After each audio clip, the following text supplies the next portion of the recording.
How's it going, guys? It's Poetry Set, and welcome back to another episode of the Sweden is Totally Not Overpowered campaign. Now, so, just to get it right out of the way, I had started recording before, and then my computer crashed. So, we are in the middle, well, actually at the end of a war. You guys didn't miss too much, maybe half an episode's worth of stuff. I wasn't really talking about anything too exciting, so I do apologize, though, but we are done with this war now.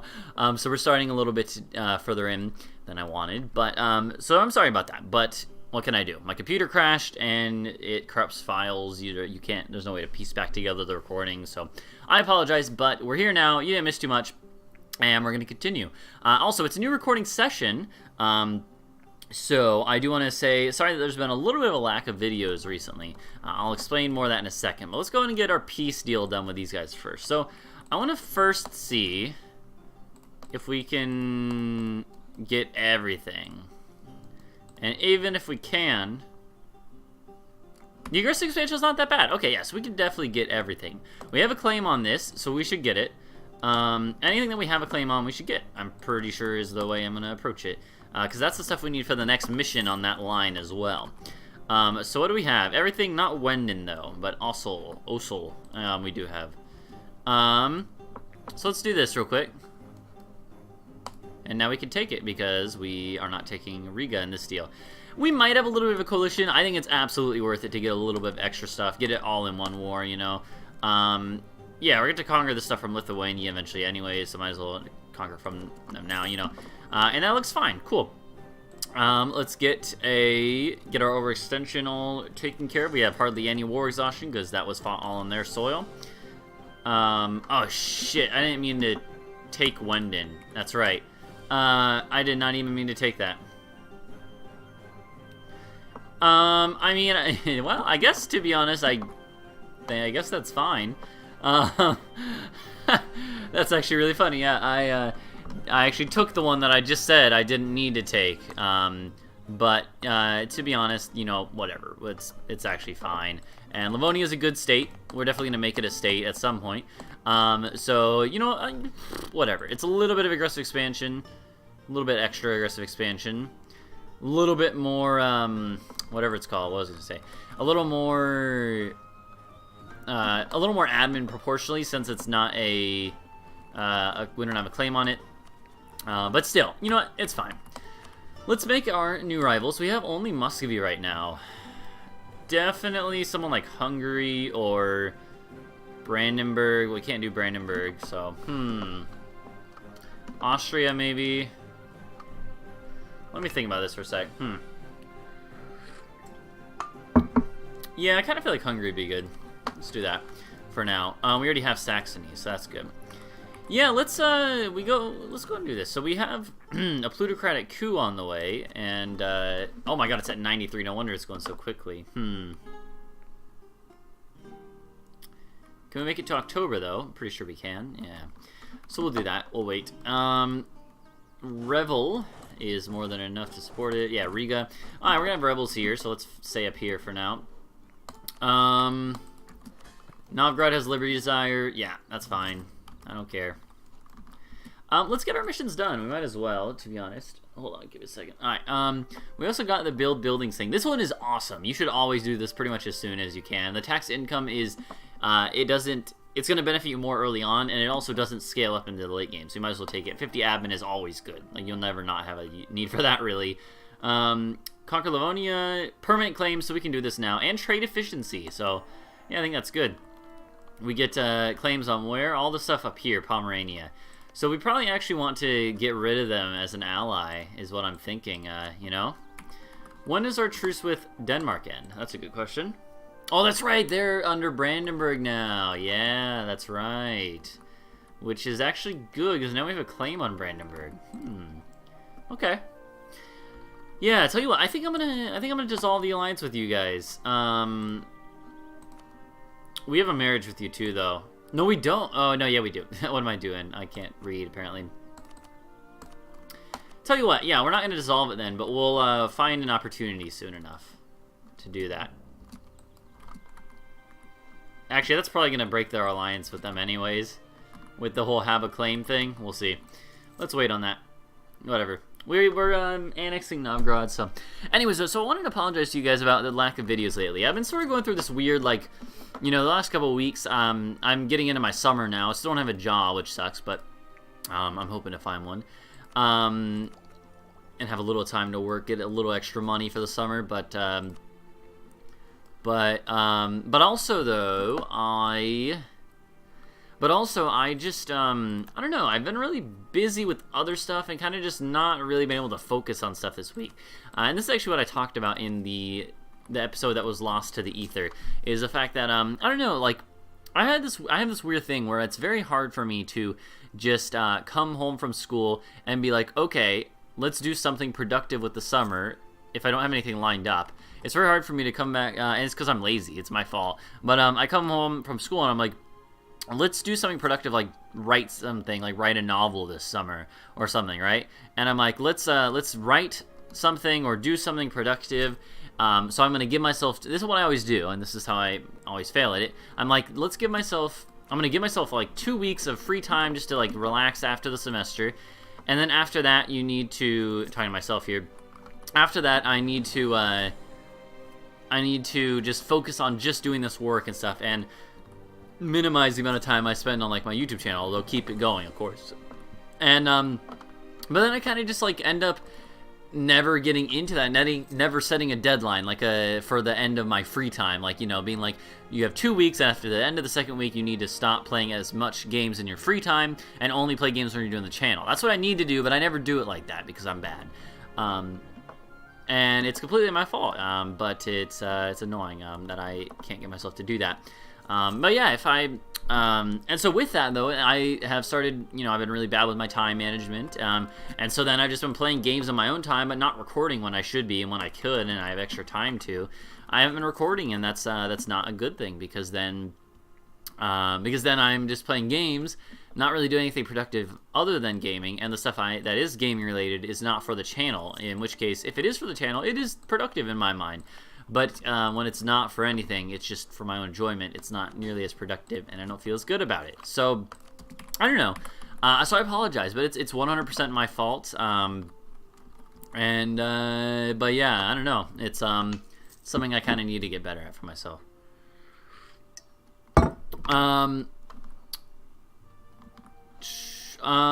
Beyond that, I also want to warn you guys that this coming week, probably actually around the time this video is going live, I will already have left, because this coming week of the like 17th through the 23rd or whatever, I'm going to be gone on a canoeing trip with my Boy Scout troop. Actually, I'm not in Boy Scouts anymore. Obviously, I'm 18, but I'm an Eagle Scout, and I'm going to be like a leader on the trip. So I'm doing this canoeing trip with my Boy Scout troop, and that's going to be really fun. I'm going to be one of the leaders, the adult leaders on it, and that'll be really fun. I also will be getting paid for that. That's like the only job thing I have lined up, and it's just for 1 week, so just a little bit of money, but still, it's mostly just for the fun I think I'm gonna have with it. Is the main reason why I really wanted to do it. But in any case, so I'm gonna be doing that this coming week. So I'm warning you guys about this because this is not good. I'm warning you guys about this because there will be not a lack of videos, but the videos are going to be more spaced out. Instead of trying to get 2 a day, I'm going to have a lot less than that. Probably 1 a day, and I might miss a couple days. And I don't know, I might have like 3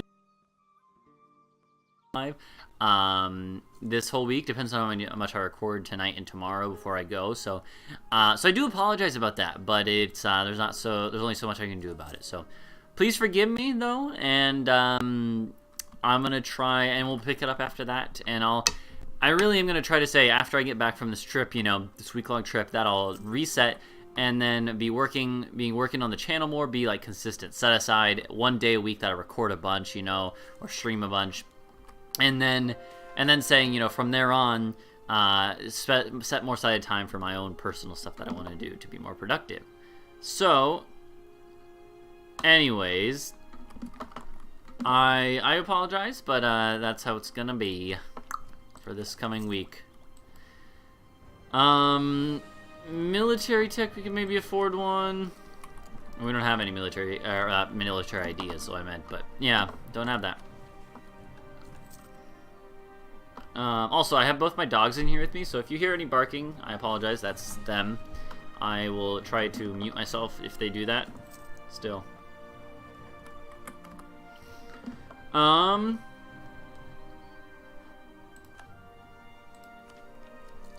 Okay.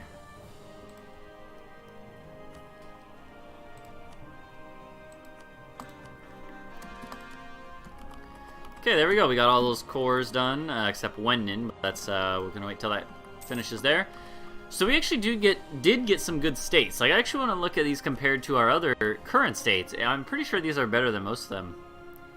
Yeah. This one, the Estonia will be our like 4th best one. So these are all pretty much, I think those 4 are yeah, Estonia. Oh, and then the other ones are actually, no, the other ones are Østlandet and Vestlandet in Norway. And those we definitely want to make states. Any of the ones that are in our culture group, we definitely want to make states. Still, give me a second. We are focused on Diplo, right? We're not. We're focused admin. That's fair actually, but yeah. I didn't realize that though. Let's do the smaller ones. All right, and we can do the core now. Estonian separatists. All right, that's fine. We knew we were gonna have them here.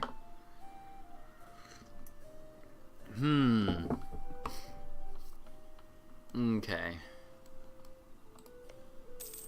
So all right. So let's just find something to talk about. So I just thought of something. So I'm American, right? So obviously, but I think that in America, especially on like the East Coast, I think it's a lot less so. You'll know what I'm talking about, what I mean in a second. I think it's a lot less so in the Midwest. On the West Coast and the East Coast, I think this is a big thing. But especially like the Northeast, further north from where I am. But one thing I think we take for granted is the actual like the diversity of our country. The U.S. is a really, really diverse place with and I don't mean just like ethnicity-wise or anything like that, which is obviously we're very diverse. But I mean like in terms of like heritage groups from like Europe and Asia and stuff. There are we have so much diversity, and even still, even though the huge waves of immigrants that the U.S. received aren't really a thing anymore, there still are plenty of people that move to the U.S. from all over the world, and I think that's awesome. I love the fact that that the U.S. is such a multicultural place. Like for instance, take me for example. I'm pretty boring, ancestry-wise. I have like pretty much like a third of my family came from Germany, going back like several generations. On my mom's side, though, I think like 5 or 6 generations ago, someone came here from Germany, and like different people came from Germany on my mom's side. So like a third of my heritage, even though I don't think you could have a third really, but still, roughly like a third of my heritage comes from Germany. A third of my heritage on my dad's side comes from England and Wales and like the UK in general, I guess. And then the rest of and then like the other third is a mixture of other like northern and central European countries. Like I think I have a few Danish ancestors, a few Dutch, a few Czech. Still, I'm like I got nothing too exciting going on, right? But the fact of the matter, what I really like though is that even though I personally I don't have any Italian in my... This is a good example, actually. I don't have any Italian heritage, but because the U.S. in general has such a large Italian heritage, I think like 20% of people in the U.S. and even like a higher proportion on the East Coast, because so many people are of Italian heritage, that's the reason why we have so many Italian foods that are super popular here, because they were brought by Italian immigrants. Like, the reason pasta and pizza are like pretty much just as American as they are Italian. And if I have any Italians watching this, I know that probably triggers you. But it's not meant to be taking away from your national heritage. It's more to say, I find it's cool that we have a shared aspect, and so yeah, but I don't know. I think that's really awesome that there's like this aspect where even though I'm not, I don't have any Italian heritage, I feel sort of like connected to Italy in some aspects because of the fact that Americans in general are so influenced, American identity has taken stuff from Italy and Italian heritage. It's kind of interesting. So the reason I actually thought of this might seem like really weird how I got to this, but I was thinking about what we just conquered in the game, about Estonia and some of Latvia. I think Latvia goes down to like right further south. I'm not actually sure where the modern day borders are. I just know that it's Estonia up top, then Latvia, then Lithuania out of the three ones there. I was thinking about it, and I was thinking actually that I think I've never met anyone from Lithuania, Estonia, or Latvia. Actually, I don't think I've ever met anyone from any of those three countries, which is disappointing because I like meeting people from cool places. You know, but that also is, this is how I got on this topic in my mind. I am happy though because I've met a lot of other people from a lot of other countries that plenty of people in other countries might not have the opportunity to meet. Like I had in high school, and I'm not even in a super big city. I've never lived in a super big city. So the fact that I have had plenty of teachers and people I know who are from cool places and exotic places, it's a really cool thing, and I think that's especially a thing in America. That's how I was thinking about this. I think other countries have a lot less of that. It's definitely a thing in Europe, within Europe and between European countries, but like for instance in, I don't know, like in like I feel like in I don't even know. I'm trying to think about it now. I guess it's I feel like when I was in Spain, there certainly was a lot of diversity from where people were from, but I don't think it was a different type than what I'm used to growing up. Like I think the thing is that with growing up. By the way, we're not going to war for a little bit. This is why I'm just kind of sitting here because we have a coalition. But I don't know. In Spain, I never really felt like it felt different than in the U.S. I'm not sure how to describe it really. But I guess what I think is that like it's cool how in the U.S. even in smaller towns, I think when you get too small, then you're not gonna really find too much diversity. But when you're in like a small city, even in a small city, a city that's not too big, you can find people from all over the world. And the U.S. is like, as a country, the U.S. is on a different continent from most of the rest of the world. You know, like it's what I mean is from out of most of the places people come to the U.S. from, lots of those are farther away than they are from other nearby countries. So I think it's more notable that the U.S. has such a high number of these populations. But like I was saying, so the city I grew up near is not even that big, and I didn't even grow up in the city. I grew up on the outskirts, in a suburb area, right? And even in the suburbs, then I had one of the high school teachers at our school who taught Latin. Actually, he was Romanian. That was really cool. My Spanish teacher, one of them was from Venezuela. One of them was from Puerto Rico. And I think, and then like we had like a French teacher who I believe was actually French. I'm not actually sure.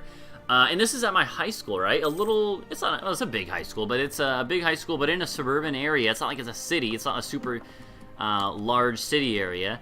One of the substitute teachers, who my dad's actually really good friends with, which is kind of funny, was German. So I know this German dude really well because he's my dad's friend and also was a substitute teacher at my school. There's this sort of international feeling that you might not expect with the U.S. being as far away from Europe and Asia and other places as it is, but it does exist, and it's kind of cool. So that's one thing I'm really proud of my like sort of cultural heritage and background with is the fact that we have such diversity. But Even though I myself am pretty much just a boring white dude. You know, I'm pretty boring. I don't have much, like, diverse things to show about my background. You know, a lot of my family speaks Spanish, that's about it. And I speak Spanish, that's about it. I don't even speak it natively. I speak it as a second language, but still. That's about all I could say for myself, you know. But I admire in others and in general, like from a cultural and national level.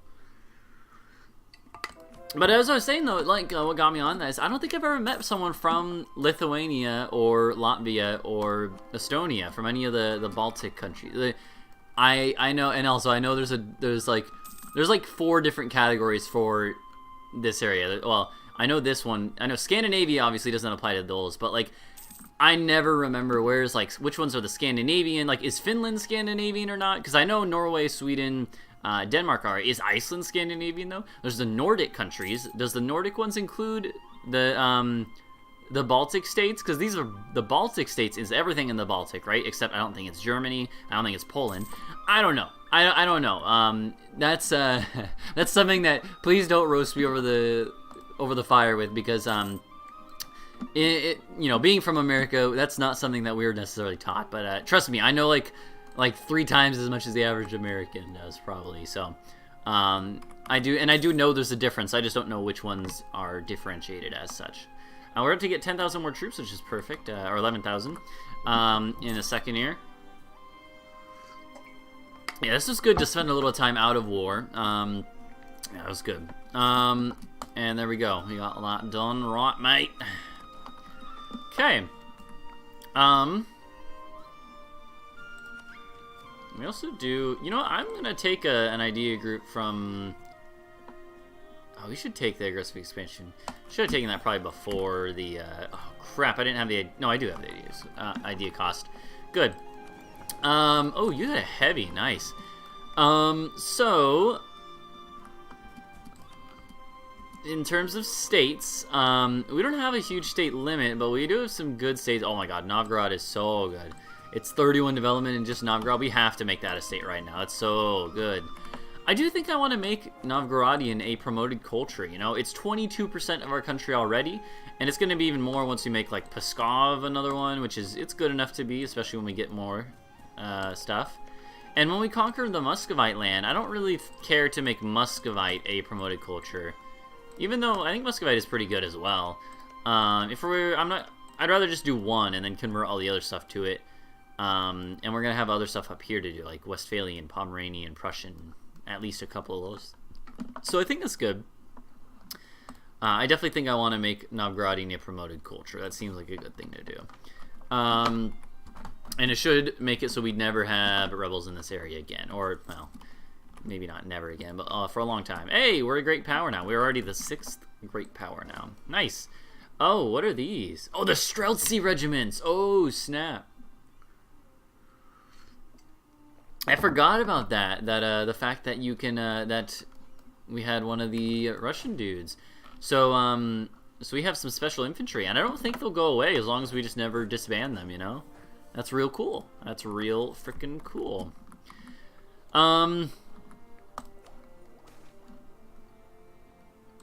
I'd really, really like to get this tech stuff taken care of here.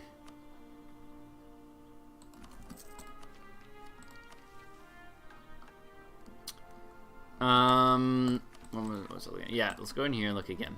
So we can actually get it now. We could, but you know what? I'll tell you what. I think I'm just gonna do like. Do this and hope that we can get it quick enough, you know? I'm just gonna wait. I'm really not willing to take like a 44% penalty or whatever it is, so. We are about to have the next one fire too, which is printing press. So we have a decent chance at getting that, actually. Not a huge chance, but a decent one.